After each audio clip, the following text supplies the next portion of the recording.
माँ शारदे को नमन।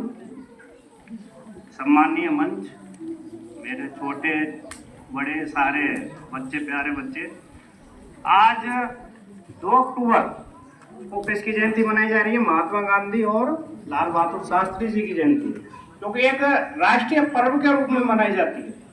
इन दोनों महापुरुषों को मैं सत सत नमन करता हूँ।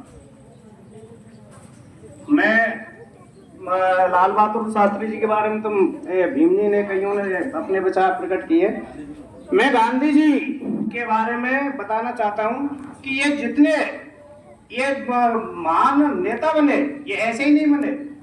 उन्होंने बड़ी एक तरह से तपस्याएं की, एक तपे, उसके बाद आज जो राष्ट्रपिता की पदवी पर पहुंचे तो ये ऐसे ही।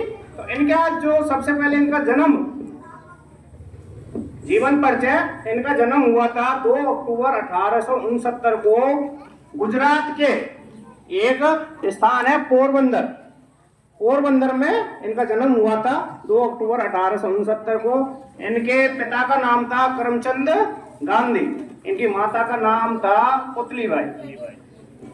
वहाँ ये इनकी जो माता जी थी वो धार्मिक विचारों की थी, बहुत ही उनके जीवन पर उनके माता का बहुत प्रभाव पड़ा। तो उनके जो अहिंसा के ये पुजारी कहलाते हैं, इनका अहिंसा का जो मूल जो शिक्षा ग्रहण की वो कहाँ से?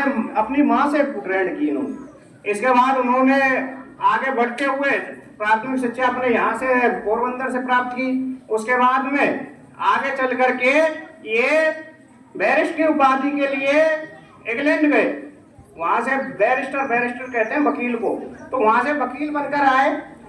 वापस अपने देश लौटे तो यहाँ कुछ लोगों ने जो दक्षिण अफ्रीका की एक समस्या थी, वहाँ भारतीयों के साथ में भेदभाव हुआ करता था।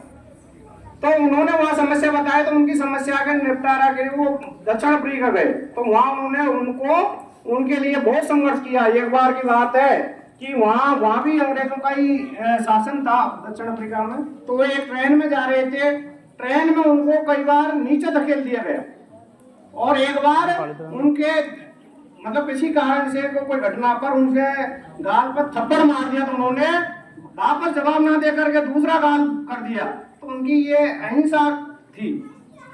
तो इस तरह से कई घटना ऐसी थी जो उनको एक महान व्यक्तित्व बनाती है। 1915 में वापस भारत लौटे तो भारत में देश में देखा कि भारत देश में भी स्थिति खराब है, तो उन्होंने अंग्रेजी सरकार के विरुद्ध लड़े।